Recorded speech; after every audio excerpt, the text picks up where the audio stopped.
예. 자, 여러분들이 기다리시던 인터뷰가 시작됐습니다. 자, 시작하겠습니다. 새날 만에 아주 특별한 인터뷰. 오늘은 우리의 정신적 지주이자 정치의 신 이해찬 전 민주당 대표님 모셨습니다. 어서 오십시오. 예, 반갑습니다. 한 3년 만에 나오신 것 같아요. 꽤 됐죠. 예. 기록을 보니까 2018년 5월 달에 출연하셨더라고요. 아, 그런가요? 예, 저쪽 그때 대방동 그 지하실에 지하에 있을 때 그때보다는 아주 장족의 발전을 했는데. 아, 그럼요. 다 대표님 덕분입니다. 아, 별 말씀. 대표님께서 보살펴 주시오. 자, 오늘 대표님 오신다고 하니까 어떤 분이 선물 하나 갖고 오셨는데 예.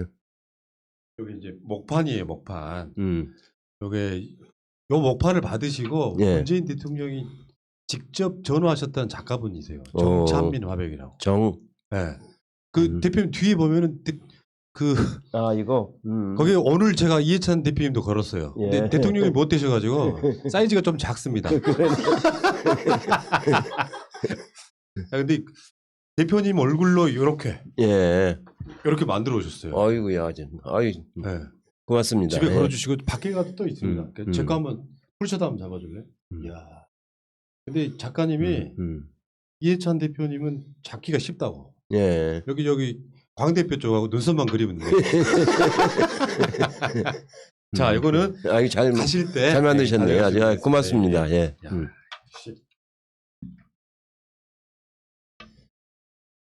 건강하시죠? 예, 좀 나아졌어요. 예. 우리가 제일 걱정하는 게 이해찬 대표는 건강하신가? 주위에 이제 전원을 들어보면 요즘 많이 좋아지셨다고.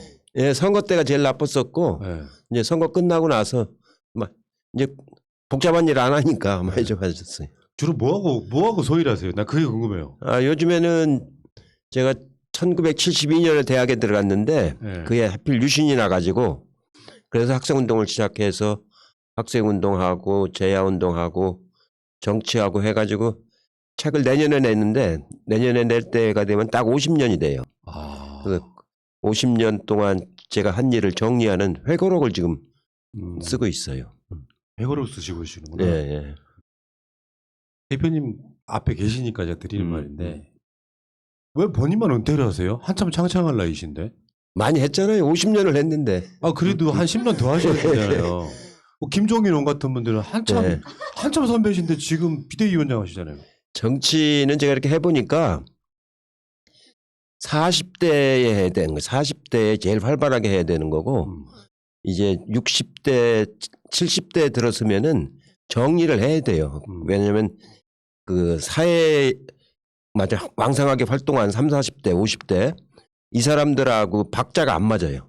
아. 예. 그리고 그 사람들의 대화를 이해를 잘 못해.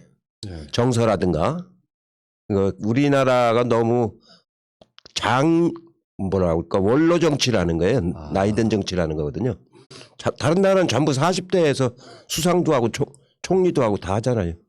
근데 어르신은 있어야 되잖아요. 아, 그러니까 이제 후견해주는 그 선배는 있어야 되는데 네. 현실 정치를 끌어가는 건 역시 40대 중심으로 끌어가야 되는 거예요. 그 대표님 생각이시고요. 제가 봤을 때 대표님 같은 분들이 있어야 돼요. 민주당에. 현역으로 있으셔야죠.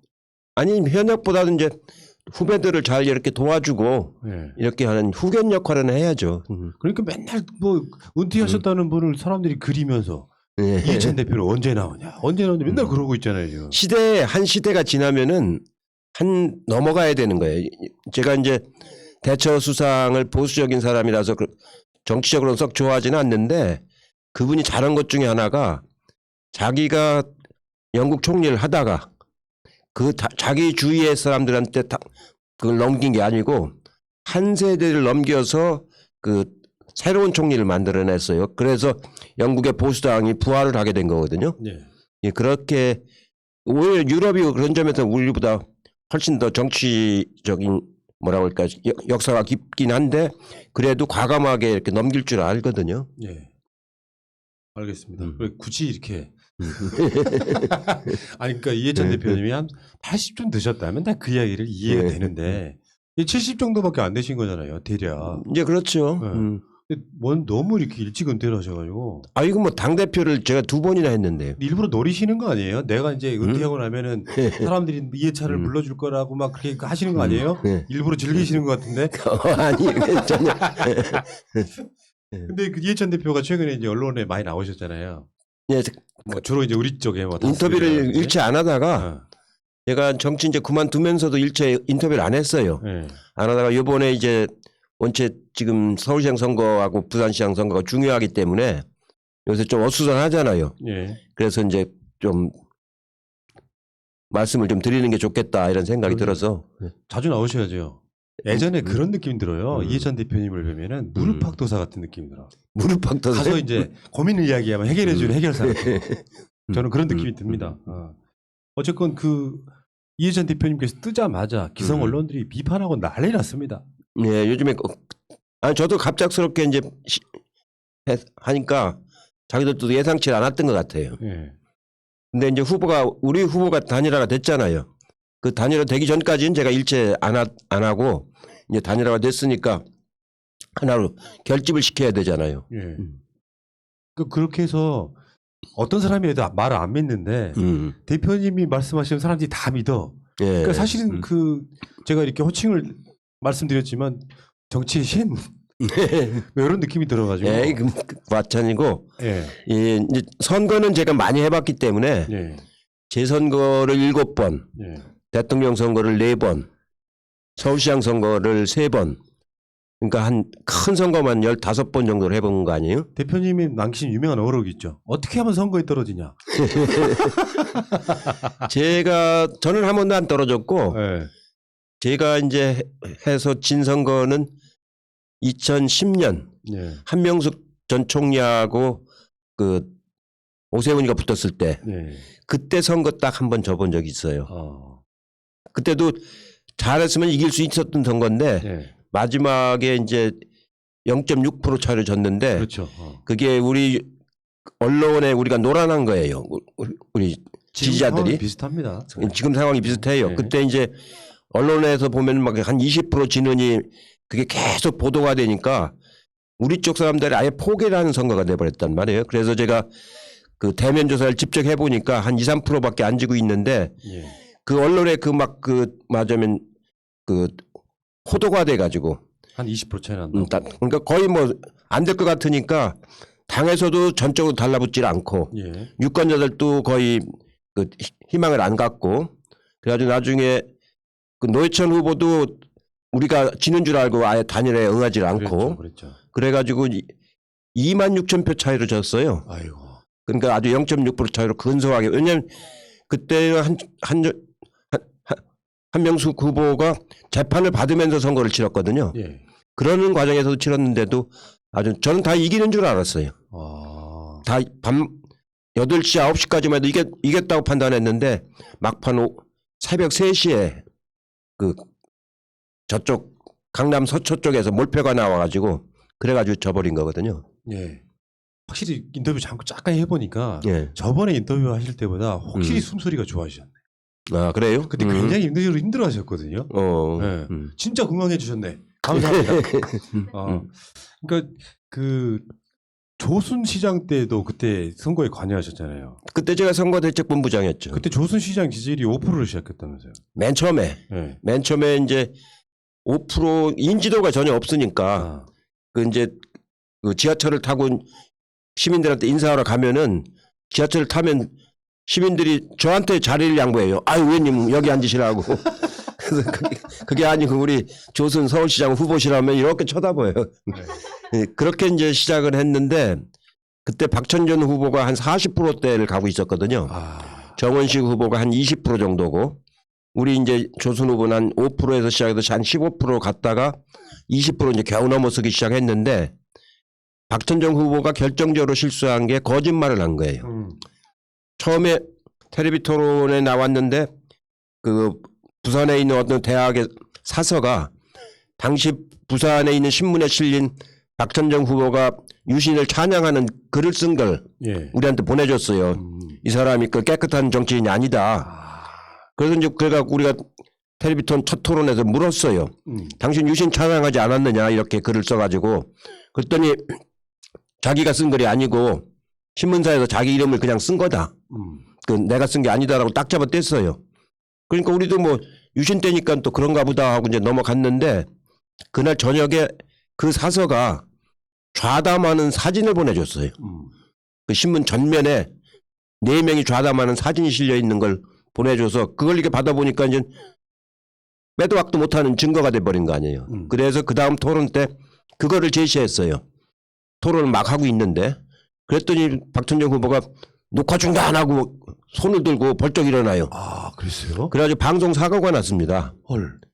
방송 사고가 나니까 막 사고 나니까 토론이 중단됐잖아요. 예. 그래가지고 막 그 연합뉴스 뭐 이런 데로 뉴스로 막 그렇게 나가는 거예요. 예. 그럼 나중에 박천정 후보가 자기가 사과하고 다시 하겠다. 그러니까 다시 사과하고 경위를 밝히고 다시 토론을 하긴 했는데 그 사고로 인해서 더 커져 버렸어.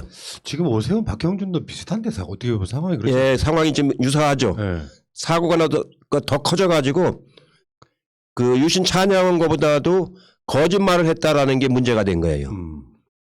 그 옛날에 닉슨도 워터게이트 사건 때 도청을 한 것도 문제였지만 맞습니다. 안 했다고 감추려고 하던 게 폭로가 되는 바람에 더 문제가 됐잖아요. 예. 그때 박천정 후보도 꼭 그랬어요. 그래가지고 그러면서 역전이 됐어요. 선거 한 일주일 남겨놓고 역전이 돼가지고 나중에 그때 한 30만 표 차이로 이겼죠. 예. 그러니까 그런 것들을 이게 다 지켜보신 분이라 뭐 여론조사가 뭐 어떻게 나오든 상관없이 결론적으로 말하면 제가 단도직입적으로 여쭈면 예. 이번 서울뿐만 아니라 예. 부산도 이길 수 있죠. 저는 서울은 뭐 얼마든지 이길 수 있다고 생각하고 부산은 서울보다는 좀 더 어려워요. 지역 네. 정서라는 게 있어가지고 그리고 부산 언론들이 저렇게 LCT 그 문제가 심각한데도 거의 보도를 안 해준다고 얘기를 지금 듣고 있거든요. 예. 그 분양받아가는 과정이라든가 그 부산 해운대 그 고층 빌딩은 그게 아주 그 비리를 얼룩졌다는 건 세상이 다 아는 건데 예.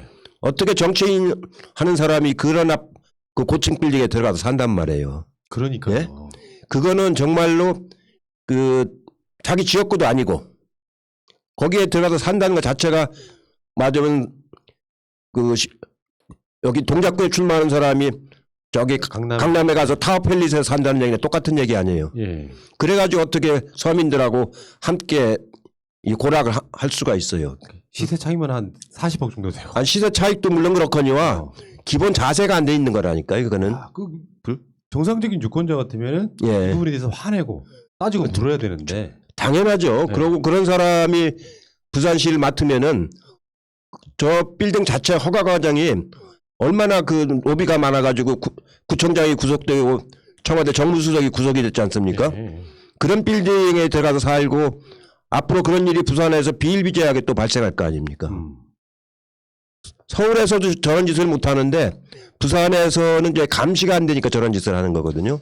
언론이 참 너무하다는 생각도 들긴 합니다. 똑같은 예. 사안을 갖고 우리 조국 장관 때는 예. 어마어마하게 불리고 그러니까요. 지금 이런 데는 거의 검증을 안 하고 있는 상태. 보니까 여러 가지 문제가 나오는데 그 딸 문제도 나오고 또 부인 재산 은닉한 것도 나오고 하는데 그런 것들이 이런 유튜브 방송에서는 조금 언급이 되지 그 큰 언론이라든가 부산 현지 언론이라든가 이런 데서는 거의 언급이 안 되고 있잖아요 지금. 근데 저는 지금 시대가 기상뉴스를 보는 사람들이 아니기 때문에 저는 어느 정도 밑바닥 정서에는 그런 거를 다 알고 있는 사람들이 꽤 있을 거다 저는 이렇게. 그러면요, 그러니까 2010년 한명수 후보 선거 때 그때 이런 유튜브 방송이 있었으면은 이겼죠. 안 져요. 그때는 그 호도하는 그런 언론들만 잔뜩 있고 이런 방송 개인 매체가 없기 때문에 속수무책으로 당한 거 아니에요. 지금은 제가 왜 유튜브 방송에 출연하냐면 이게 미디어가 바뀌었어요 이제. 네. 그 저렇게 호도하는 걸 보는 사람들은 그쪽 세력만 주로 보고 또 이제 개혁적인 의식을 가지고 있고 그걸 희망하는 사람들은 주로 이런 개인 미디어라든가 유튜브라든가 SNS를 통해서 자기 입장도 밝히고 정보도 얻고 소통하고 막 그러지 않습니까? 시대가 이제 바뀐 거예요. 그 노 대통령 돌아가실 때 그 이야기를 가끔씩 우리가 방송에서 하거든요.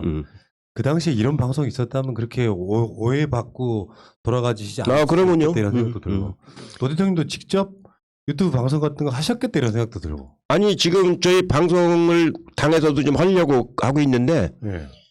지금 신문을 통해서 뉴스를 보는 사람이 얼마나 되겠습니까? 신문이라는 게 뭐냐면 뉴스를 배달하는 게 신문 아니에요. 예.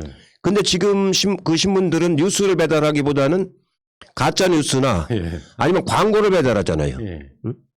오히려 유튜브를 통해 가지고 오히려 진실이 이렇게 배달이 되고 있는 거 아니에요. 조선일보가 57만 부 판답니다. 그러니까 근데 아니 배달하는 부수가 57만 부지 예. 그걸 통해서 뉴스를 듣는 사람은 얼마나 되겠습니까? 그러니까요. 열독률이라고 하는데 그 뉴스를 열독하는 사람이 얼마나 되겠습니까? 근데 이거는 여기 보니까 조회수가 여긴 그대로 실시간으로 나오잖아요. 동시 접속하는 사람들이 막 2만 명 근처가 나오고 또 나중에 조회하는 숫자가 몇십만이 나오고 또 그게 막 계속 돌아다니잖아요. 그러니까 파급력으로 보면 그 훨씬 큰 거죠 지금. 그렇죠. 근데 예. 거기에다가 아직도 광고 실는 기업이 있고 정부 광고가 나오고 하니까 좀 어떻게 보면 그거는 이제 거의 그 뭐라고 그럴까요? 그 광고 자체를 위해서라기보다는 압박을 받아서 하는 경우도 많죠. 예. 예. 그러면은 지금 일단 서울 이야기를 옛날에 했잖아요. 뭐냐면 그 밤에 신문을 낼 때가 있었어요. 예, 그렇죠. 예, 석간. 가판. 가판할 적에 거기다 이제 그 내는 이유가 뭐냐면 거기다가 압박하는 기사를 실어요.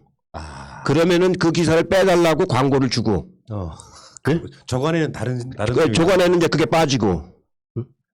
그래서 그 가판을 없애자고 하는 게 그때 그래서 나왔던 거거든요. 어쨌든 지금 언론은 박영선 후보가 또는 김영춘 후보가 엄청 지고 있다 이렇게 지금 어떻게 보면 선동이거든요. 요즘에도 엊그저께도 이제 박영선 후보가 많이 지는 거로 나왔는데 어젠가 나왔죠. 그게 그 여론조사는 진짜가 악의적인 여론조사입니다. 네.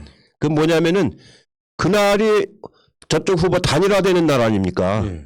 단일화되는 날 여론조사에서 발표한다는 게 어디가 있어요. 그거를 이렇게 홍보하는 거지. 원래 여론조사라고 하는 건 어떤 사안이 발생을 하면은 그 사안 발생한 동시에 하는 게 아니에요. 좀 시간을 텀을 두고 안정화되고 나서 한 2, 3일 안정화되고 나서 그 다음에 이제 여론조사를 하면 그게 그 뉴스를 본 사람이 자기 나름대로 소화해서 답변을 하는 거거든요.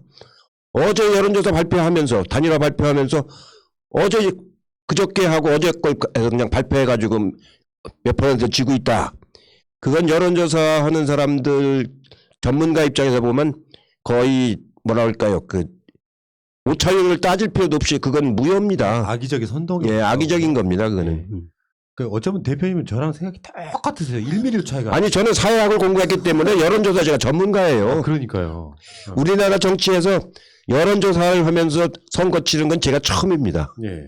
저는 1988년 첫 선거 때부터 여론조사를 해서 예. 선거를 치렀어요. 근데 그런 지점은 있잖아요. 여론조사가 어떻게 나오든 상관없이 언론에 주로 보도되는 이슈가 표심을 자극하는데 어차피 우리 같은 사람들은 투표장 가는데 이제 보통 좋은 이슈나 개혁적 이슈에만 반응하는 일반 중도라고 불리는 사람들은 이번에는 오세훈 이기나 보다 하고 이제 뭐 거기 그냥 그거에 이제 우리가 또 현악 두면 안 된다는 얘기예요. 제 얘기는. 맞으면은 그 사람이 한 지금까지 행적 또 이번 그 내곡동 땅 그거를 그린벨트를 풀어서 그 맞으면 36억인가를 이제 그렇죠. 셀프 보상. 예? 셀프 보상했다는 거 아닙니까? 그런 사람들의 행적을 잘 판단하고 선택을 해야 돼요. 네. 선거라는 게 뭐예요? 가려서 뽑는다는 거 아닙니까? 그렇죠. 어떤 후보가 적합한지를 가려서 뽑는 게 선거 아닙니까? 예. 그걸 가릴 줄 아는 과정이 있어야 되는데 내곡동 땅 그 그린벨트 푸는 건요. 제가 보니까 어처구니 없는 일입니다. 이 오른쪽 땅에는 거기가 어디냐면은 그 양재동 가면은 예. 하나로마트 있잖아요. 예. 그 건너 남쪽에 있는 땅입니다. 거기가 이제 내곡도에 있는데 오세훈 후보가 갖고 있는 땅은 그 서쪽에 있는 땅이고 그 왼쪽 동쪽에는 이상득 그 이명박 예. 사과를 지려고 했던 땅. 그다음에 그 형인 이상득 씨가 가지고 있는 땅. 예. 또 조카가 가지고 있는 땅이 있어요. 예. 그 일대를 다 풀으려고 했던 거 아니에요. 그렇죠. 그러다가 이제 이명박 그 사저를 풀려고 하는 땅이 논란이 되니까 그쪽은 이번에 안 풀고 이쪽만 풀었단 말이에요. 그래가지고 30매덕을 이제 했는데, 그리고 서울시가 어떤 데느냐면요. 제가 95년도에 조선시장 모시고 정무부시장을 가보니까 1991년도에 한보라고 정태수 씨가 네. 그 수소 사건을 일으킨 데예요. 예, 예. 그렇죠, 그렇죠. 거기 돈을 막 도처에 돈을 많이 매겨가지고 큰 사건이 터졌어요. 그린벨트 40만 평을 풀었습니다. 근데 그거를 고건시장이 그때 임명직 시장일 때인데 거부를 하고 안 풀어줬어요. 노태우 대통령 지시에도 안 풀어줬는데, 그러니까 시장을 교체를 해버렸어요. 고건시장을 해임을 하고 박세직 씨를 시장으로 보냈어요. 임명직이 아닐 때. 임명직일 때죠. 임명직일 때니까 보내가지고 박세직 시장 보고 그린벨트를 풀으라고. 그래서 박 시장이 이제 와가지고 국과장들한테 기한을 하라니까 국과장이 기한을 안 했다니까요. 이거 풀면 큰일 난다고. 그 결제 서류에 보면은 국과장란이 공란으로 돼 있다고요. 아. 제가 봤어요. 그 서울시에 가서. 시장하고 부시장만 도장을 찍었어요.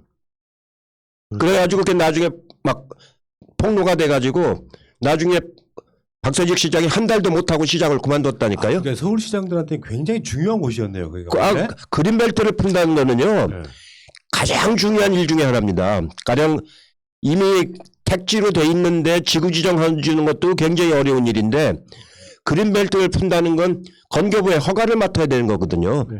그거를 전 국장이 했다는 건 말도 안 되는 소리인 거예요. 왜냐하면 그걸 맡으려면은 환경부의 동의도 있어야 되고, 구청장의 동의도 있어야 되고, 국토부의 허가도 있어야 되고, 그걸 어떻게 주택국장 하나가 그걸 한단 말이에요. 그러니까 선수들이 보면 완전히 거짓말이긴 했죠. 완전히 거짓말인 겁니다. 그 사람이 그 당시에 오세훈이 밑에서 국장을 하면서 승진했다고 얘기를 들었는데, 3급에서 1급까지 올라갔다고. 아니 그야말로 그 사람이 잘못된 공무원인 거예요. 서울시 공무원 다 물어보세요. 그게 가능한 일인가? 지금도 우리 정부가 서울시하고 협의해서 그린벨트를 풀으려면은 박원순 시장을 10번도 더 만나야 됩니다. 응? 왜 3기 신도시가 주로 경기도 쪽으로 많이 갔느냐면은 서울에 있는 그린벨트를 푸는 거를 박원순 시장이 잘 안 해줘요. 네. 그 택지를 구할 수가 없어요. 그렇죠. 그래서 제가 박원순 시장한테 이미 녹지가 아닌 게 있다. 나무가 없는 게. 그린벨트로 지정은 돼 있지만 창고로 쓰는 것들이 있다. 그거라도 풀자. 그것도 안 풀어준다니까요. 그렇게 어려운 일을 국장이 했다고요? 난 말도 안 돼. 그런 뻔뻔함이요. 네. 그게 어디서 나오는지 모르겠어요. 서울 시민들은 저는 웬만한 사람들도 알 거라고 생각해요. 아니 공직자가 선거만 끝나면 된다고 생각하는 것 같아요 지금. 아마도 그래 보입니다. 예? 네. 그러니까 요 기간만 넘어가면 된다고 생각하는 것 같아요. 근데 자기가 서울시 감사할 때 한 발언이 있고, 네. 아까 말한 그 국장이 시의회에서 한 발언이 있어요. 거기는 구릉지라서 고층을 짓지 말고 저층 아파트로 짓는 게 좋겠다라는 의견을 내는 바람에 그렇게 협의를 해서 방향을 바꾸려고 했는데, 오히려 국토교통부에는 그 주택 양을 많이 보급을 해야 되니까 자기들 의견이 관철이 안 됐다. 이렇게 협의한 과정이 나오지 않습니까? 저쪽에서는 그런 이야기 하지 않았습니까? 대범한 남자들은 처갓집 재산 신경 안 쓰다. 간이 큰 남자죠. 간이 큰 남자들이죠. 아이고 저거는 그 엄밀하게 따지면은 뭐랄까요. 시간이 이제 한 10년쯤 됐으니까 어떤지 모르겠는데 지금으로 와서는 처벌될 사안입니다. 그럼요. 예? 처벌될 사안이에요. 지금. 그러니까 선거에서 아까도 그 박찬종 씨 얘기를 했지만 예. 거짓말이 사실상 드러나면 예. 거기에 즉각 반응해주는 여론이 있고 그러면서 자연스럽게 걸러지거든요. 그러시죠. 예. 근데 지금 그게 막혀 있는 느낌이에요. 그러니까 이제 토론회가 곧 시작되니까 이제 그 후보자 토론회가 텔레비전 생중계하는 토론회가 곧 시작되지 않습니까? 예. 아마 한 5번 이상은 하게 될 텐데 예. 그럼 그게 이제 많이 노출될 거 아닙니까? 예. 지금은 이제 그냥 넘어갈 수가 있죠. 즉석에서 넘어갈 수가 있죠. 본게임 가면 아니면 그럼 기자들이 보도를 안 하면은 예. 지금 기자들이 그걸 제대로 보도를 안 하잖아요. 예. 일부만 보도하더구만요. 일부만. 예. 근데 이제 생중계하는 텔레비 토론회가 되면은 그건 적나라하게 나올 거 아닙니까? 아 그러네. 보도하고 말 것도 없이. 예, 예. 그러면은 근데 부산은 더 심각하잖아요. 부산은 제가 보기엔 진로 보면은 오세훈이가 더 심각해요. 이거는 있기 때문에 자기가 허가권자인데 자기 땅이 있으면은 최소한도 어떻게 해야 되냐면 내 땅은 빼고 그린벨트를 풀든가 아니면은 불가피하게 그걸 풀어야 될 것 같으면은 그럼 나는 여기서 나오는 개발 이익은 반납하겠다. 서울시에서 기부채납해서 임대아파트 짓는 비용으로 쓰도록 하겠다. 그랬으면 얼마나 떳떳해요. 공적인 일도 하고 자기 사적인 이득은 안 취했으면은 최소한도 그런 정도는 할 줄 알아야 서울시장을 하는 거지. 아이고 잘 됐다. 여기서 안 팔리고 있는 땅인데 보니까 보도된 거 보니까 2005년도까지는 그 제곱미터당 한 4만 원밖에 안 하던 게 나중에 2007년에 가서 푼다고 소문이 나니까 30만 원이 넘어갔잖아요. 5배, 6배를 받은 거 아닙니까? 그래서 손해봤다 그러잖아요. 아니 30만 원 중에서 28만 원밖에 못 받았다 이거예요. 응?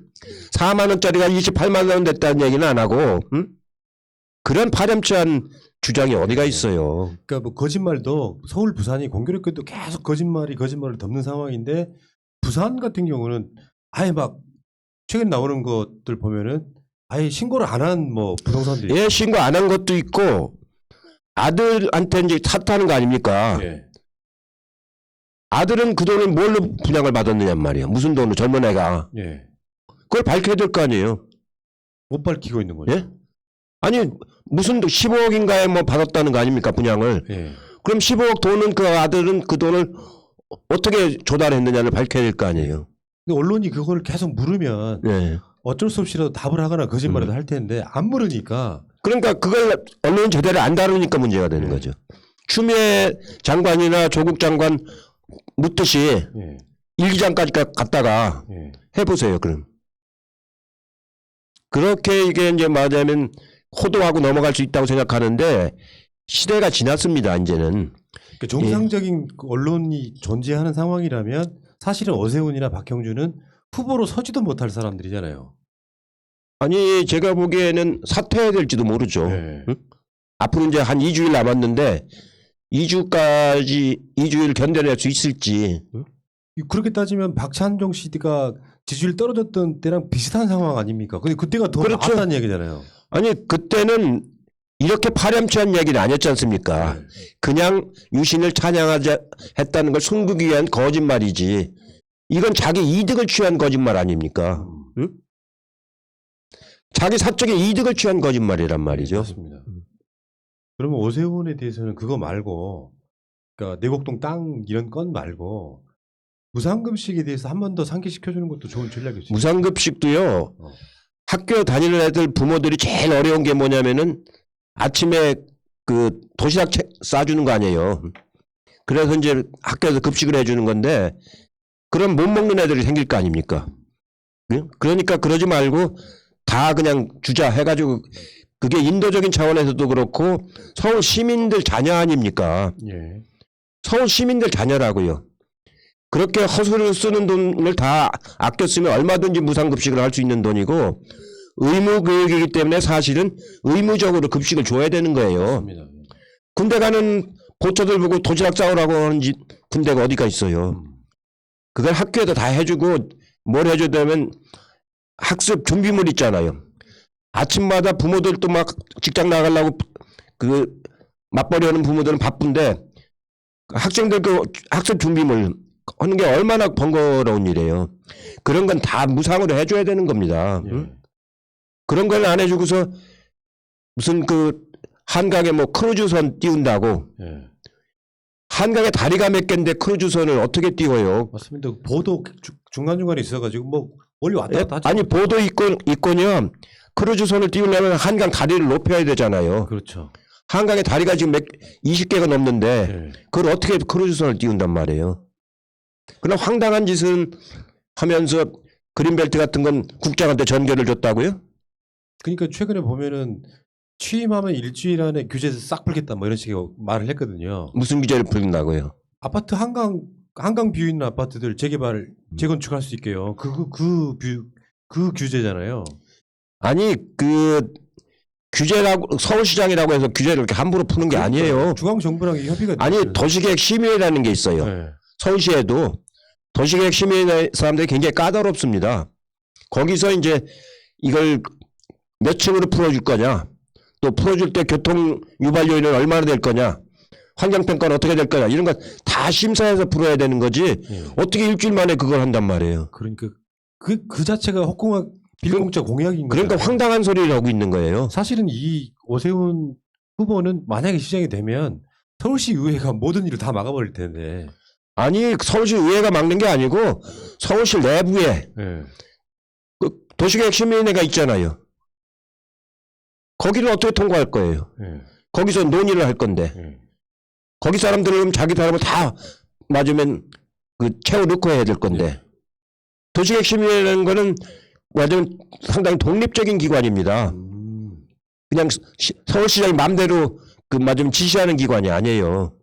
거기를 통과하려면 몇 번 그 실무자들이 가서 사정 설명을 하고 이 자기 의견을 다 내고 그렇게 해야 되는 거예요. 그럼 공적 시장으로서 개념이 없는 거예요? 아니 옛날 자기가 할 때처럼 해먹겠다 그런 얘기 아닙니까? 그러니까 말이 안 되는 건. 말이 안 돼. 그런 시대가 아니라니까요 지금. 그러면 그 안철수 씨하고 단일화한 부분도 한번 짤막하게 한번 말씀 좀 해주세요. 그냥 안철수 씨가 이용당한 거 아니에요? 안철수 그 양반이 좀 정치를 잘 어설프게 하는 거죠. 대표님한테 조금만 배웠어도 그렇게까지는 안 할 것 같은데. 그러니까 저분은 제가 왜 자꾸 다른 당 가서 기웃거리지 말라고 하는 게 네. 가만히 있다가 선거 때만 오면 다른 당에 와서 기웃거려 가지고 후보가 되려고 그러잖아요. 그때 한번 먹혔잖아요. 새정치민주연합으로. 그래서 결국은 못하고 나갔잖아요. 그러니까. 정치라고 하는 거는 뿌리를 내려야 되거든요. 뿌리를 내려가지고 같이 호흡해 가면서 당원들하고 시민들하고 하면서 얼마나 이게 정치라는 게 복잡합니까? 이해관계가 막 실타래처럼 이렇게 얽혀 있는 건데 그거 하나하나 충분히 논의를 하고 이렇게 해야 되는 건데 아니 생화도 키우기가 어려운 건데 조화 갖다 놓고서 거기서 향기를 나라고 하면 그 향이 나옵니까? 저와 안철수 선생님. 응? 그러니까 보면 좀 어떻게 보면은 좀 혀를 끌끌 차실 것 같아요. 그런 모습을 보면. 저는 제가 뭐 그런 감정 때문에 아니고 12년도에 절 보고 이제 그 당대표에서 사임을 해야 단일화에 응하겠다. 그때가 패착이었죠. 예, 그랬잖아요. 그래서 그때 그쪽 사람들한테 제가 뭐라고 그랬냐면 설령 당신들이 후보가 되더라도 내가 당을 이끌어야 도움이 되지. 그럼요. 내가 안 하면 누가 이 당을 가지고 당신들을 돕겠냐 지금. 내가 전당대회에서 선출된 당대표인데 그렇게 하면 안 된다. 물론 나는 문재인 후보가 되기를 바라지만 경선해가지고 여론조사에서 당신의 후보가 되면은 이 당을 갖고 난 돕는 게 중요한 거지. 놓치면 어떻게 될 거냐. 안 된다. 그래서 처음엔 제가 거절했었죠. 그랬더니 조금 지나서 또 요구하는 거예요. 아, 집요했구나. 집요해요. 그러고 겉으로는 안 했다고 그래요. 그럼 문재인 후보가 떨어지길 바라는 마음이었나요? 그게? 아니 떨어지든 말든 그 제가 지키고 있는 당은 자기가 마음대로 할 수 없으니까 그렇게 한다는 거예요. 그래가지고 결국은 제가 그만뒀는데 결국은 선거가 경험 없는 사람들이 막 선거를 치러가지고 될 수 있는 선거를 근소하게 떨어졌잖아요. 그렇죠. 진짜 한 2% 차이밖에 안 났으니까. 예, 근소하게 떨어졌잖아요. 요즘에 안철수 씨를 보면은 그러고 나서 박근혜 대통령이 들어와서 국정을 어떻게 농단했는지를 보세요. 하긴 그러면 그게 안철수 씨의 책임도 있는 거네. 큰 책임이 있는 거죠. 네.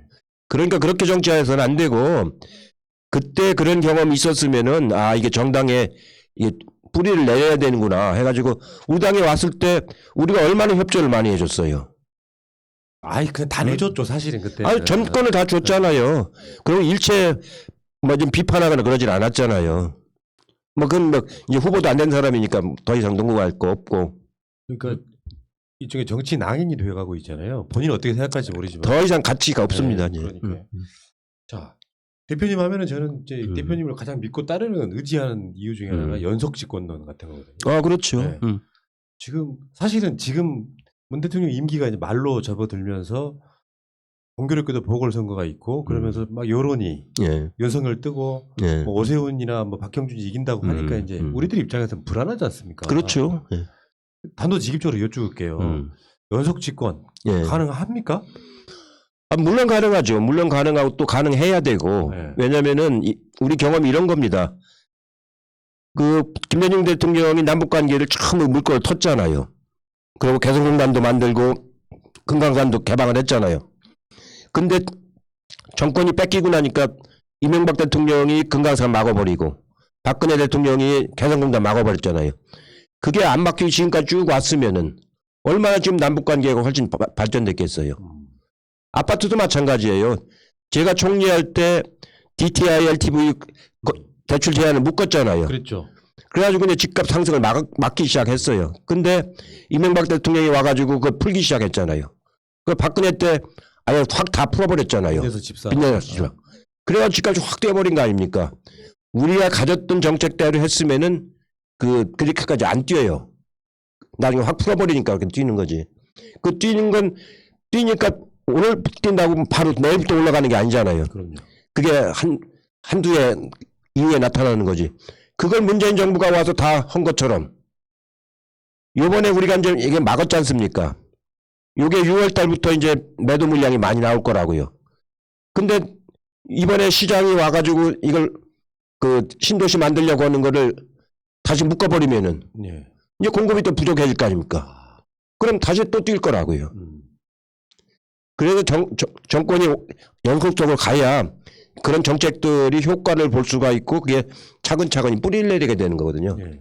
그냥 오래 집권하자는 욕심이 아니라 정책이 뿌리 내리도록 하자는 거예요. 그렇죠. 5년에 바뀌고 10년 만에 바뀌면 그게 정책이 못 가요. 이명박은 그렇게 했잖아요. 이명박은 anything but 노무현 정반대로 갔잖아요. 아니 그거는 효과가 없는 바로 그냥 그 정책을 많이 했죠. 예. 4대강 같은 거 다시 볼을 부셔야 되지 않습니까 지금. 이 금강만 해도요. 볼을 부실 정도로 완전 개방을 하니까 이제 물고기들이 돌아와요. 그리고 물이 맑아져요. 그러니까 농업용수가 꼭 필요한 데를 제외한 나머지는 풀어야 되거든요. 쓸데없는 데 내다 돈을 공사비만 22조 들어갔죠. 나중에 사후 관리비하고 이자하고 합치면 35조가 들어갑니다. 그 돈으로 우리 IT 강국 나라의 산업을 더 일으켰어 봐요. 그러니까요. 지금도 우리가 IT 강국이 되는 바람에 이 K방역을 이렇게 잘할 수가 있잖아요. 그걸 더 발전시켰어 봐요. 예. 세계 1위권에 가 있을 법. 아니 지금도 일이지만 네. 훨씬 더 이제 철저할 거 아닙니까? 그 정권을 우리가 이제 연장을 하려고 하는데 사실 이제 대표님 같은 분들이 왜 필요하냐면은 저쪽에서 언론 등이 총동원돼 가지고 막 선동을 해요. 정권을 마치 뺏길 것처럼. 여기에 누가 지금 생각해 보면 저 뒤에 계시는 김대중 대통령이나 노무현 대통령이 살아계셨으면 사실 그 이명박근혜 특히 지나는 과정에 어르신들이 없어가지고 굉장히 힘들었던 시기가 있었잖아요. 마찬가지로 대표님 같은 분들이 이제 그 역할을 하시는 건데 정권 교체 당하지 않고 우리 방송 코너 중에 이런 얘기 있거든요. 2050년, 60년에도 우리가 계속 집권해야 된다라고 주제가 있는데 대표님 보시기에는 우리가 연속 집권을 하려면 가장 중요한 키포인트가 뭐라고 보십니까? 가장 중요한 거는 이제 역시 이제 선거를 치러야 되기 때문에 선거를 치러서 지지를 많이 받아야 되기 때문에 제일 중요한 건 아주 튼튼한 정당이 서야 돼요. 다른 나라보다도 우리나라는 특히 정당이 꼭 있어야 되는 나라고 그 다음에 이제 그런 것을 국민들하고 소통을 시키는 이런 이제 언론 매체가 있어야 되는 거예요.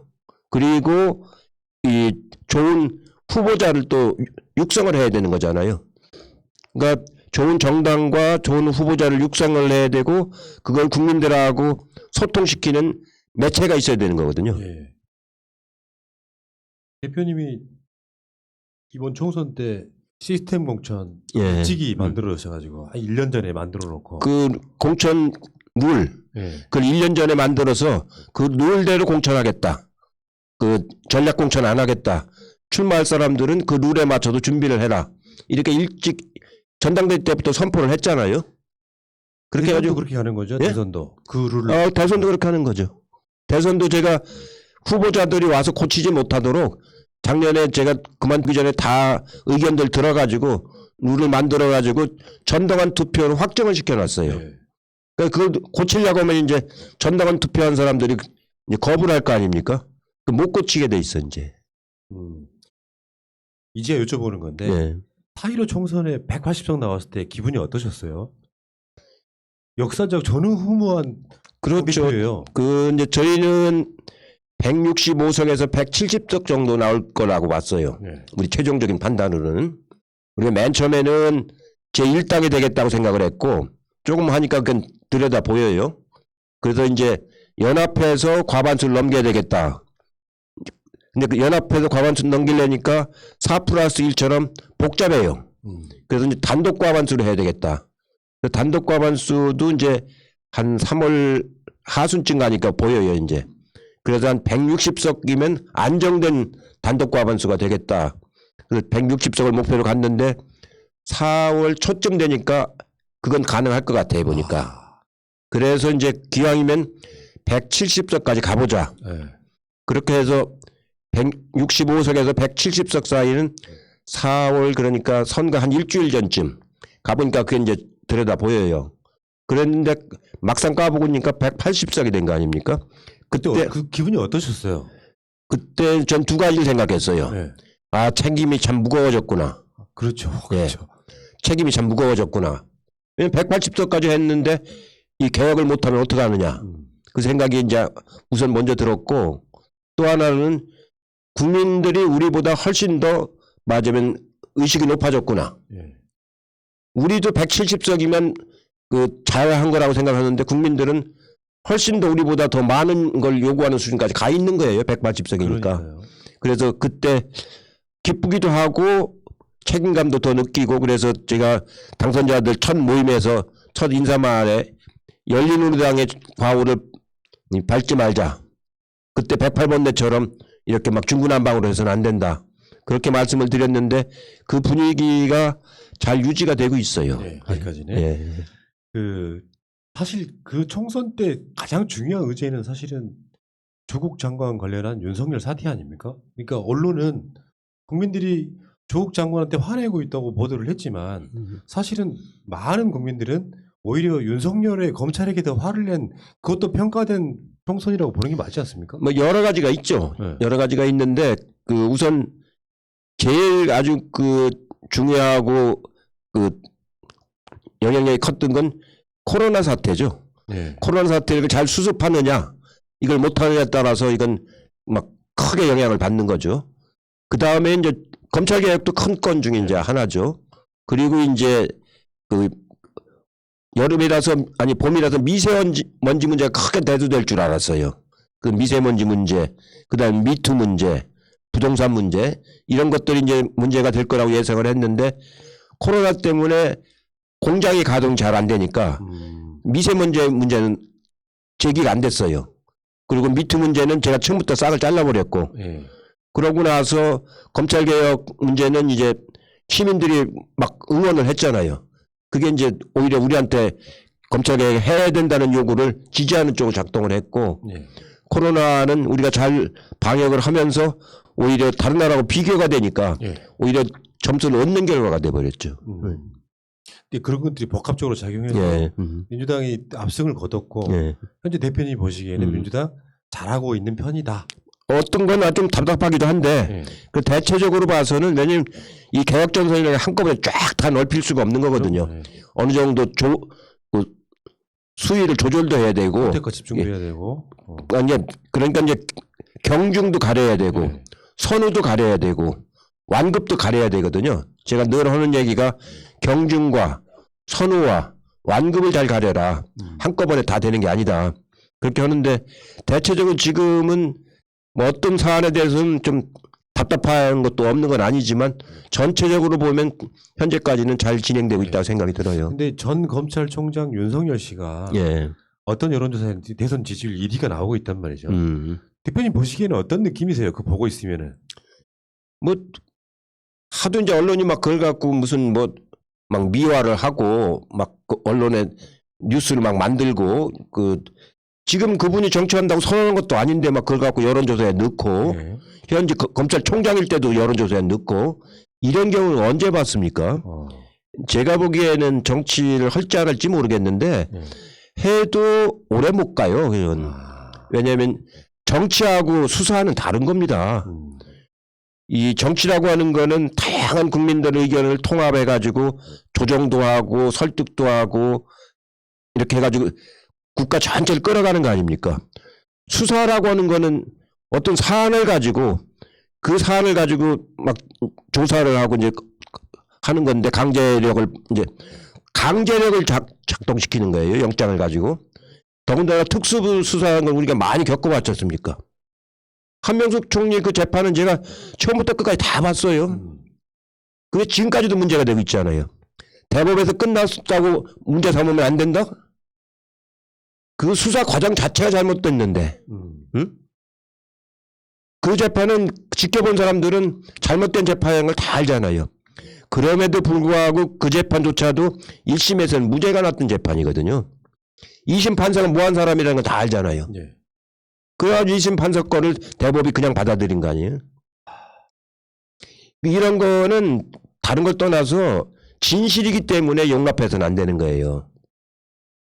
윤석열 씨 등의 그 특수부를 보면은 예전에 군대 하나회 같은 느낌 안 드세요?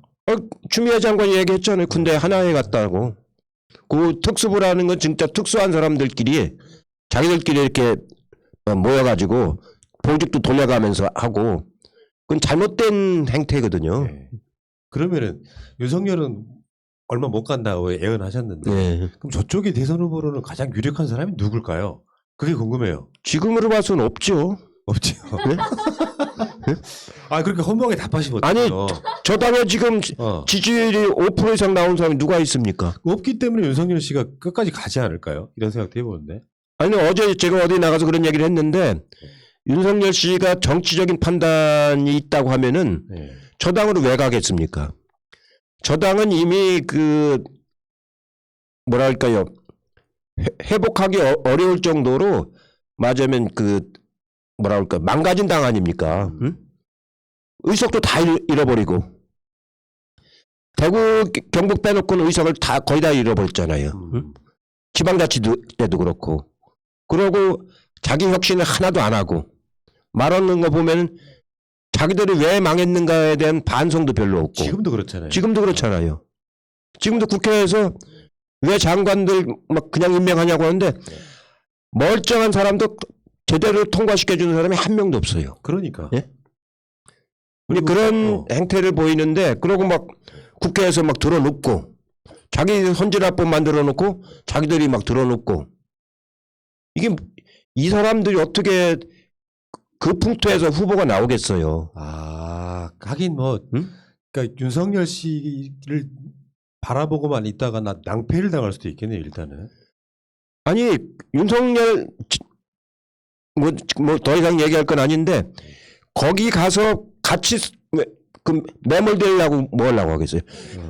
여기는 폐광입니다. 말하자면. 폐광이. 예? 폐광 아닙니까? 그러네요. 아, 참. 이거 그러면 우리 쪽 이야기 한번 해보실까요? 지금 이재명 지사가 우리 쪽 1등을 달리고 있고 지금까지는 뭐 몇 개월 동안 부동의 1위였다는 느낌 들고요. 그 이낙연 대표가 약간 지금 주춤거리는 상태에 있고 그분들은 이제 굳이 이제 회자되는 사람으로는 보자면 정세균 총리나 추미애 장관 나머지 분들은 생략하고 하더라도 요건 어떻게 보세요? 지금 이 상황에서. 아마 그분들은 출마할 가능성이 높죠. 네. 출마해서 본인의 정치적인 소신을 펼치려고 할 거 아닙니까? 네. 그 꼭 이제 선거를요 1등, 2등만 가지고 생각할 필요는 없는 거예요. 이 정치라고 하는 거는 이번에는 자기 소신을 펼치고 그렇죠. 이걸 딛고도 또 그 다음에 또 나가기도 하고 꼭 한 번 나가도 다 1등 한다면 뭐 그 선거를 뭐 하려고 해요. 항상 자기 소신을 펼치고 국민들로 평가를 받고 또 안 되면 더 보완해서 또 하고. 이재명 그 경기지사 같은 경우도 지난번에 와서 자기 입장을 얘기를 했잖아요. 예. 그리고 경기지사 하면서 자기 입장을 또 보여줬잖아요. 그걸 가지고 대선 후보 지금 발돋움하고 있는 거 아니에요. 이낙연 지사도 전남지사 하면서 총리하면서 자기의 그 역량을 보여줬잖아요. 그렇게도 하는 거예요. 그렇기 때문에 그 김대중 대통령은 대선 몇 번 나가셨습니까? 여러 번 나가셨죠. 문재인 대통령도 지난번에 실패하고 그걸 딛고서 다시 역량을 키워가지고 두 번째 나오신 거 아니에요. 한 번 나와서 딱 된 사람은 노무현 대통령밖에 없다니까요. 그러니까 그런 사람, 그런 분들, 지금 주자분들도 꼭 이번에 꼭 내가 되지 않는다고 하더라도 좋은 씨앗 뿌려놓고. 아니 그러고 당을 풍성하게 하잖아요. 좋은 정책들을 많이 내고. 대표님도 나오세요. 예, 저는 2007년에만 한번 해보다가 네. 아 이건 내 일이 아니다 싶어서 이제 정리를 했죠. 가르는 기준이 뭐예요? 대중적인 인기? 예, 그렇죠. 대중적인 인기도 있어야 되고 그 뭐랄까요 그런 걸 참고 할 줄 아는 인내력도 있어야 되고. 내 성질이 안 맞네. 이런 예, 내 성질이 안 맞아요. 예. 저는 직설적으로 이렇게 얘기하는 사람이라서. 하긴 정치인들이 진짜 그렇더라고요. 예. 하고 싶은 말도 돌려 말해야 되고 예. 말 잘못하면 계속 꼬투리 잡히고. 예. 우리 대표님도 대표님 한 2년 하시는 동안 그 무슨 말 꼬투리를 그렇게 잡아대는지 진짜. 뭐 억지가 많죠. 억지가. 네. 억지로 꼬투리 잡는 경우가 많은데 그러나 그건 뭐 불가피해요. 우리가 좋아하는 이유가요. 대표님을 존경하고 좋아하는 이유가 돌려 말하지 않고 예. 근데 정확하게 판세를 딱 읽고 예. 꿰뚫어보는 능력 때문에 그런 거거든요. 이런 캐릭터가 많지가 않아요. 예, 그런 사람은 대통령 후보로서는 안 맞아요. 아 그렇습니까? 네. 아니 시대가 요구한다면 어떻게 뭐 그럴 수도 있는 거죠. 대통령 후보는 인내심도 있고 저는 고생을 안 하고 큰 사람이라서 그런 게 잘 안 돼요. 의외신데요. 네. 우리가 보기엔 정말 고생하셨거든요. 아니 민주화 운동하고 재야 운동하면서 고생을 했는데 네. 그 평상시에는 별 고생을 안 해봤잖아요. 국회 선거도 한 번도 안 떨어져 봤잖아요. 입학 시험에서도 한 번도 안 떨어져 봤잖아요.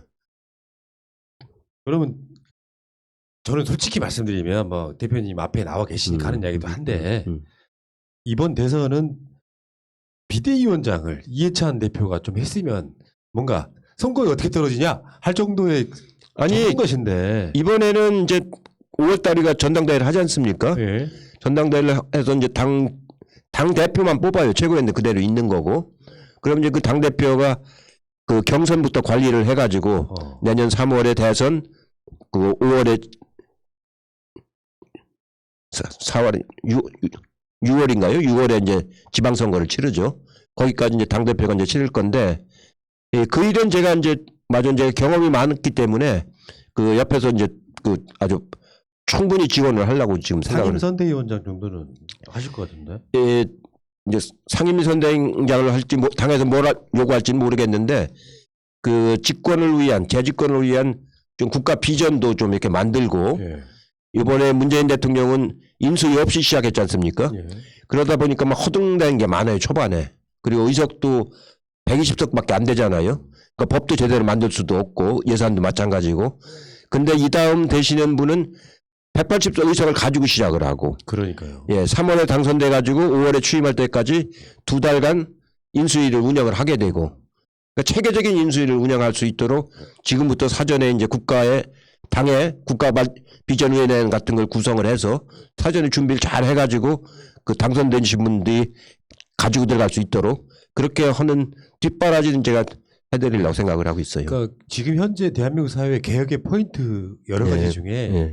다음 대통령 임기 초반 1년 동안 굉장히 많은 것이 이루어지겠어요. 보면. 그렇죠. 예. 이 컨벤셔널 것도 있고. 아니 왜냐면 의석을 다 가지고 있다는 게 그게 얼마나 큰 힘인데요. 예. 180석이라는 게 저도 국회 오래 했는데 처음 아닙니까 이게. 예. 그러고 정돈돼 있잖아요 지금. 응?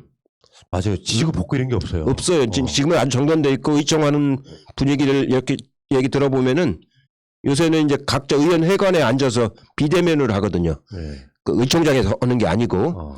근데 그 차분하게 자기 방에서 비대면으로 이렇게 하는데 아주 조리 있게 말도 잘하고요. 이번에 그 법관을 하나 탄핵했지 않습니까? 예. 그걸 이탄희 의원이 이제 제안 설명을 했는데 설득력 있게 아주 잘했어요. 그래가지고 예상보다 찬성표가 훨씬 더 많이 나왔잖아요. 그런 의총 같은 것들이 이제 아주 잘 운영하고 있기 때문에 그리고 충분히 논의할 줄 알고. 예전에 노무현 대통령 때 같으면 막 그 임기 말쯤 되면은 막 삿대질하고 막 그런 거잖아요, 사실은. 그때는 그러고 반노무현이 유행처럼 번졌다고요. 응? 유행병, 국민놀이. 예. 노무현 비판하는 게 무슨 큰 반사 이익이 자기한테 오는 것처럼 그러다가 이제 같이 폭삭망했는데 지금은 문재인 비판하는 그런 건 없잖아요. 진짜 당 많이 좋아졌어요. 예. 진짜 많이 좋아졌어요. 아, 그거 제가 한몫했다니까요. 그런 당을 만들려고 굉장히 당 문화, 그다음 소통하는 구조, 공천 과정에서 객관적으로 했잖아요. 그러니까 이제 당 지도부에 대한 불신 이런 게 별로 없지 않습니까? 그러니까 이해찬 대표님이 그래서 우리가 존경하고 좋아하는 거예요. 자기 사심은 없어. 그러니까 내가 저번에 그 당대표 경선 나오셨을 때 예. 우리가 깜짝 놀랐던 게 내가 당선되면 이걸로 끝이다. 국회의원 안 하겠다. 예. 왜? 우리가 막 화를 냈거든요. 예. 왜 이런 분들이 은퇴하고 나가면은 실제로 민주당이 어떤 어른이 남아가지고 뭘 하겠느냐 이런 생각이 들어가지고. 왜냐면 그만큼 공천하고 당 운영에서 엄정하게 객관적으로 하겠다. 너무하셨잖아요. 측근들은 다 떨어졌는데. 아니 그 사람들도 더 철저하게 준비를 했어야죠. 그러니까 옛날처럼 측근 봐주는 걸 안 하니까. 그 점 때문에 더 공감을 사기는 했죠. 이해찬 그러면요. 대표가 자기 측근들 안 찍었다고. 아니 그 공천 끝나고 아무도 이의 제기하는 사람이 없잖아요. 예전에 같으면 만 나와가지고 한번 난동을 부리고 망한데 이번에는 아무도 이의 제기하는 사람이 없고 우리 집 대문만 좀 부서졌어요. 누가 발로 차고 갔어요? 예. 거기 알아요? 세종시에는 제가 선거 때는 거기 살질 않는데 요새 이제 거기 가서 살지만 그때는 안 살았는데 와서 없으니까 문 안 열어준다고. 예. 그래서 대문 고쳤어요. 그렇지 않아도 지난주에 세종시에서 국회의원 한번 나오셔 인터뷰했는데 그런데 이제 궁금한 게 연속 집권을 위해서라면 민주당은 완벽한 당은 아니니까 민주당이 고쳐야 될 점이랄까요? 조금 더 나아져야 되는 점이 지금 이제 더 고쳐야 될 것들이 많아요 아직도. 네. 그 이제 의원들은 이번에 이제 잘 선출을 했지 않습니까? 네. 근데 그 당이 이제 정책 개발 능력을 더 길러야 돼요. 민주연구원을 더 이제 확충을 해가지고 당에서 나오는 정책들이 그 정부를 설득할 수 있을 정도로 수준이 높아져야 되거든요. 독일 3인당 같은 데가 그렇습니다. 독일 3인당은 에버트 재단에서 나오는 정책이 독일 3인당에 바로 그냥 집권 정책이 되는 겁니다. 지금도 민주연구원의 정책이 그렇게 가야 된다. 가야 되는 거예요. 아직은 그렇지는 못하거든요. 그 정책 능력도 길러야 되고 그 다음에 의원들을 후보가 될 만한 의원들을 양성하는 맞은 그 인력을 양성하는 그런 역할도 이제 많이 해야 되고 그 다음에 중요 정책 가령 이제 공공임대 아파트 정책이라든가 이런 중요 정책들 있지 않습니까? 이런 거는 훨씬 더 지금보다 더 다듬어 가지고 대안을 제시해야 되는 거거든요. 가령 이제 지금은 공공임대 아파트를 짓더라도 분양을 해버리잖아요. 몇 년 지나면은. 그러면 새 세대에 올 적에는 또 줘야 돼요. 그렇죠. 그렇게 하면 안 되고 순환형으로 해서 이 가령 이제 혼자 가구 살 적에는 한 15평, 2인 가구가 되면은 20평, 3인 가구가 되면 25평, 그러면 4인 가구가 되면 한 30평 들어갈 수 있는 아파트를 품질이 좋게끔 공영 아파트로 줘놓고 그거를 빌려주는 거예요. 싸게. 그러고 몇 년 지나면은 5년이고 10년 지나면은 자기가 이제 사가지고 나가고 딴 걸 민간 아파트를 사서 나가고 그 아파트는 다시 회수해서 새로운 사람한테 또 빌려주는 거예요. 그러니까 순환형으로 해가지고 그 아파트를 저축하듯이 쌓아놔야 됩니다. 그러면은 집을 살 능력이 없는 들한테는 그걸 빌려주는 거예요. 값싸게. 그동안에 자기가 저금을 해서 사갖고 나가는 거죠. 그런 순환형 공공임대 아파트를 많이 가지고 있어야 되는 거거든요. 예. 그렇게 하면은 집값이 훨씬 안정이 되는 거예요. 그런 정책 같은 것들을 제가 이제 좀 차분하게 준비를 해서 국가 비전으로 남북관계도 개성공단을 제가 이렇게 둘러서 지나서 보니까 국제공단으로 빨리 전환시켰어야 되는 거거든요. 남북관계만 하니까 끊어지는 거예요. 차라리 거기에다가 일본도 들여오고 중국도 들여오고 미국, 러시아 그 기업들 다 들여와서 국제공단으로 만들었으면 누가 일방으로 끊을 수가 없잖아요. 근데 그렇게 이제 맞은 지금까지 우리가 해온 정책을 전부 다 리뷰를 해서 더 이제 맞으면 그 리모델링을 더 해야 되는 거죠. 그게 많습니다. 그런 정책들이. 그렇게 해가지고 집권을 했을 때 그런 정책들이 안정되게 갈 수 있도록 법도 만들고 예산도 이제 편성을 해주고 이렇게 해갖고 가면은 이 다음 정부는 문재인 정부보다 훨씬 더 안정하게 이제 운영하고 출범할 수가 있죠. 이제. 그러니까 문재인 정부 내 5년 동안 막 개혁이 다 될 거라고 생각하는 것도 사실 무리잖아요. 예. 제가 봤을 때는 다음 정권 초반 1년이 굉장히 중요한 굉장히 중요하죠. 것 같아요. 예. 아니 이번에 수사권 기소권도 이제 분리를 하잖아요.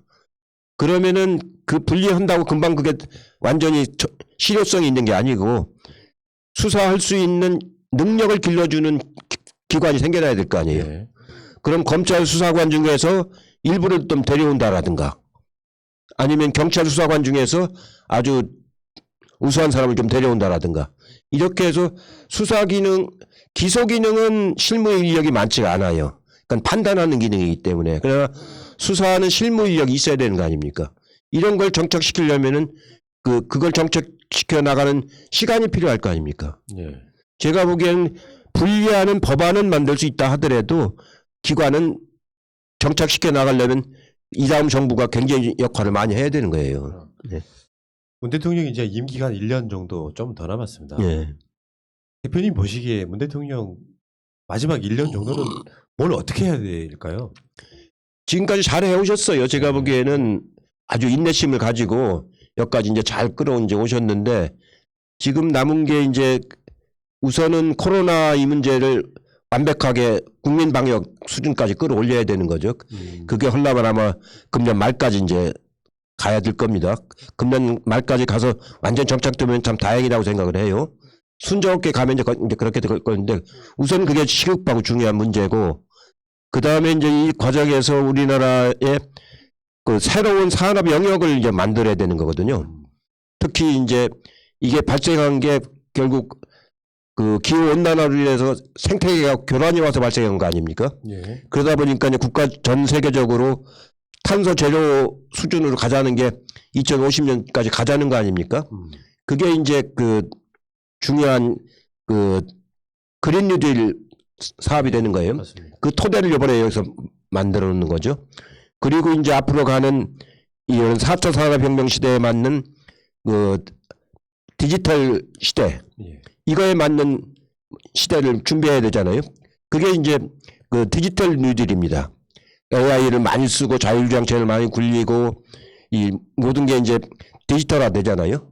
그러니까 크게 보면은 코로나 방역, 그 다음에 그린 뉴딜, 디지털 뉴딜, 그리고 이제 그걸 큰 골간으로 하면서 거기에서 나타나는 여러 가지 사회적 그 불평등 이런 걸 이제 통합을 해줘야 되거든요. 이런 것들을 대통령하는데 그 중에서 제가 보는 그 세 가지 지금 말씀드린 세 가지만 우선 기본적으로 갖춰놓으면은 거기에 이제 지금 진행되고 있는 검찰 개혁 이거 한 4가지 정도만 1년 동안에 잘 해놓으시면 아주 큰 성과를 내는 거죠. 그러니까 우리는 이제 그 노무현 대통령 트라우마가 있어가지고 지금 임기 말 돼가니까 저쪽에서 말도 안 되는 걸로 막 엮고 공격하지 않습니까? 예.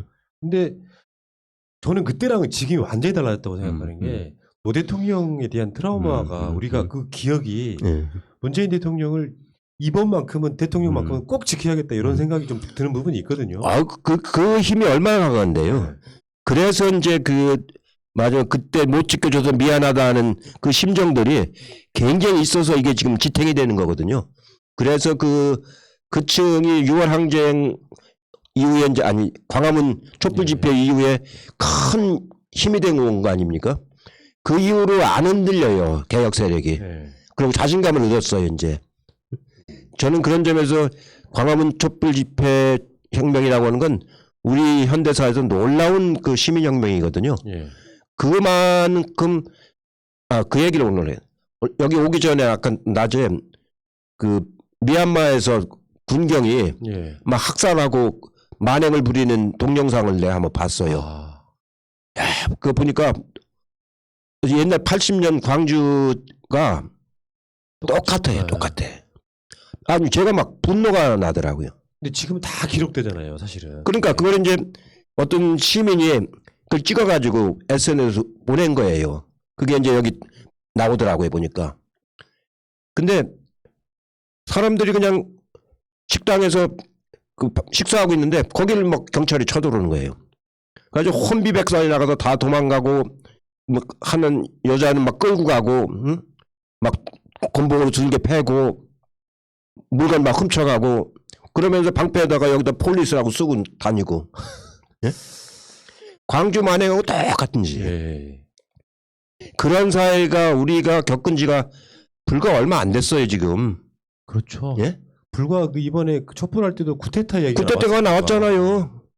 그리고 도망갔잖아요 그놈이. 예. 응? 그놈이요. 예? 조현찬. 예. 예.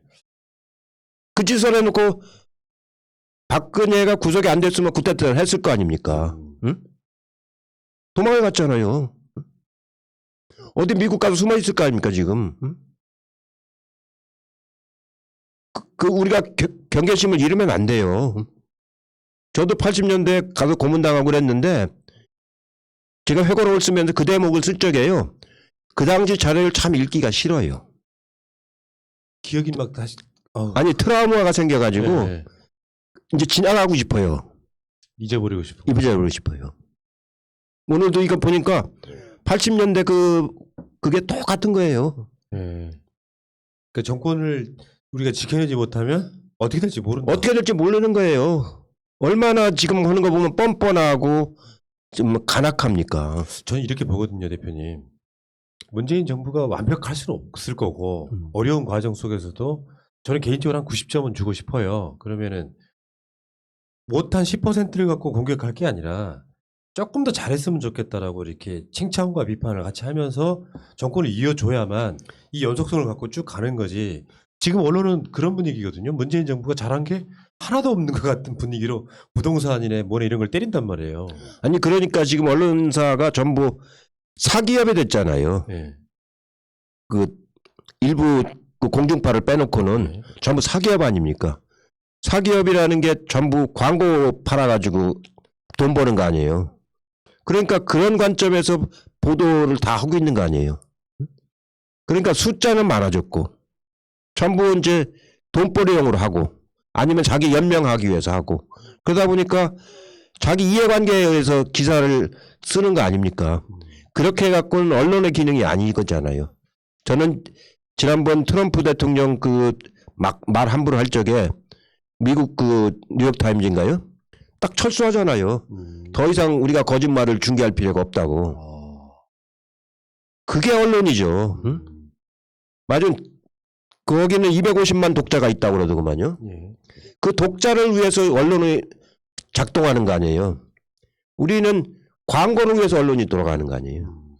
그렇게 해갖고는 안 되는 거고. 그래서 이런 SNS처럼 이 독자들의 그 힘입어서 하는 미디어 이게 중요한 거거든요. 여기서 뭐 지금 몇 년 하셨는데 지금 한 10년 하셨나요? 뭐 돼갑니다 이제. 응?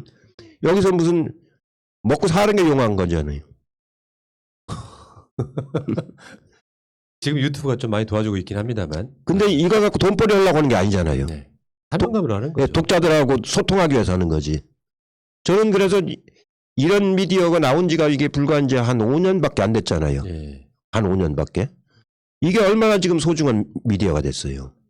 그쪽이 오히려 잘 못하고 있으니까 오히려 이 시장이 열린 거라고. 아, 물론이죠. 그쪽은 원체 편향돼 있기 때문에. 네.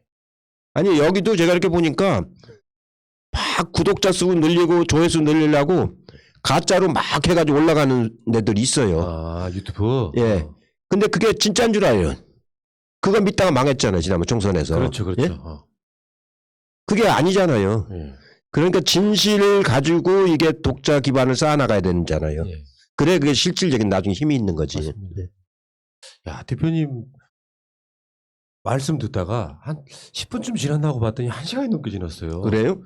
뭐 아라비안 나이트 듣는 것도 아니고 어쩜 말씀이 이렇게 뭐랄까 빠져들게 하세요. 진짜 건강 많이 좋아지셨어요. 저번 나오셨을 때보다. 예, 뭐 건강 많이 좋아졌고요. 솔직히 한 여쭤볼게요. 술 좀 드세요 요즘에?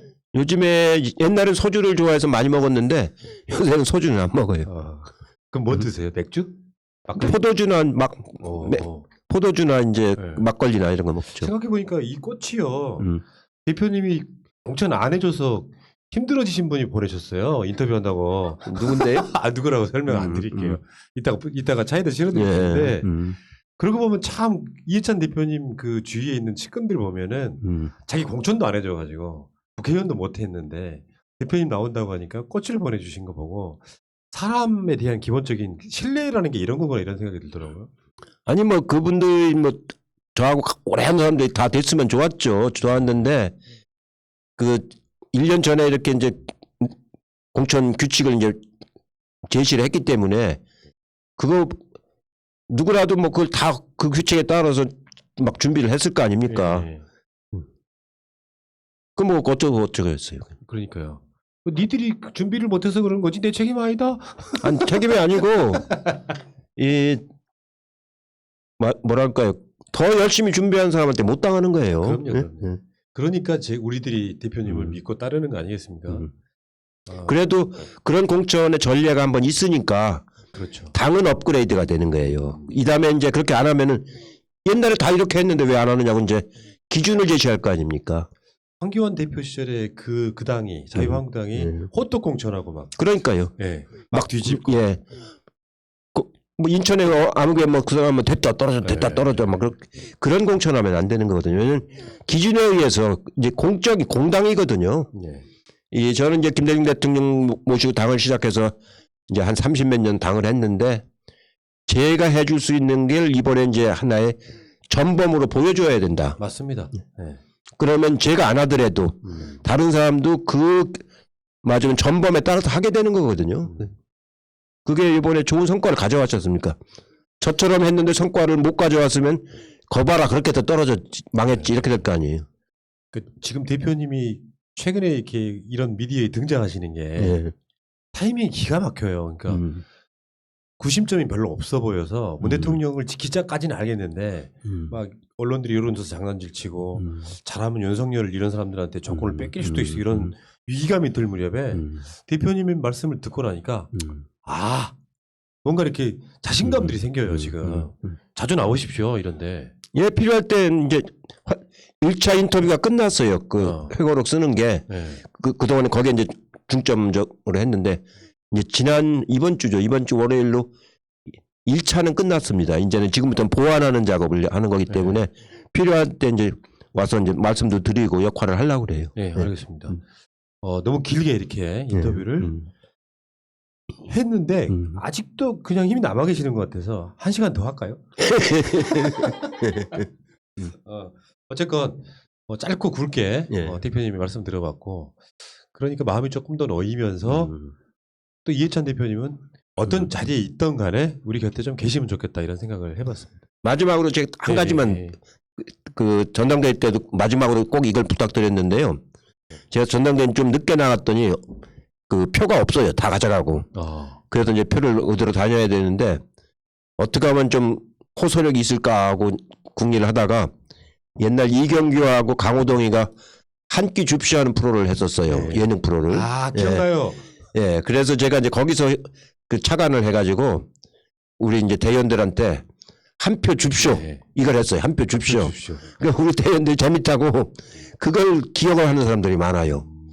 이번 그 이제 보궐선거가 그렇습니다. 이게 투표율이 좀 낮을 거라고 전망들 하잖아요. 그렇기 때문에 한 표 한 표가 굉장히 중요한 거예요. 투표율이 높을 때는 맞으면 뜬구름 표도 있는데 투표율이 낮을 때는 한 표 한 표가 굉장히 중요한 거거든요. 그걸 꼭 그래서 전 백문이 불여 일견이 아니고 백문이 불여 일표다. 백문이 불여 일표다. 그러니까요. 그 말씀은 꼭 좀 드리고 싶어요. 그러니까 투표장에 무조건 나오면 이긴다. 그러면요. 부산도. 나와야 이기죠. 찍어야 이기죠. 그러니까 사실은 뻔한 얘기예요. 뭐 이슈가 둥둥 떠다니지만 사실은 우리가 지지하는 사람들이 더 많은 진영이 이기는 거죠. 그러면요. 근데 여론조사 등에 현혹되지 말고 투표장에 꼭 나오시라.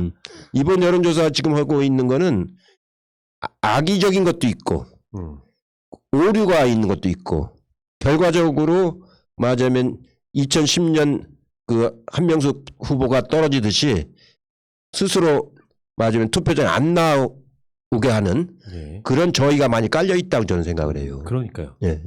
어차피 여기는 오세훈이나 이런 사람들이 이겨 예. 투표장 나오지 마. 예. 여기 속지 말자. 그렇죠. 그런 거죠. 야, 마음이 놓여요 이제. 좀 든든합니다 이제. 예. 자, 이해찬 대표님 새날 3년 만에 나오셨는데 대선 전에도 한번 모셔야 되겠어요. 예. 예, 알겠습니다. 자, 이해찬 민주당 전 대표님과 오랜만에 인터뷰 한번 해봤습니다. 존경합니다. 사랑합니다. 고맙습니다. 예, 수고하셨습니다. 예. 예. 자, 새날은요 이따가 따로 오는 게 아니라 방송 끊지 마시고 바로 시사 방송으로 넘어가겠습니다. 한 2분 후에 다시 올게요. 여러분 좋아요 좀 눌러주시고요.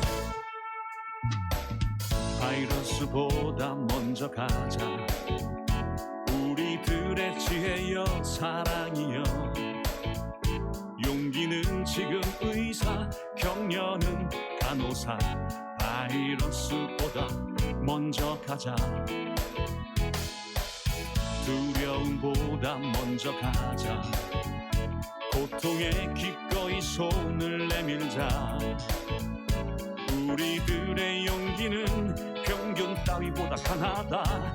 우리들의 격려는 혐오 따위보다 거룩하다. 그러니 내일보다 먼저 가자. 우리들의 희망을 형제이게 하자. 설령 그것이 내일이라 해도 현재로 저들을 물리치자.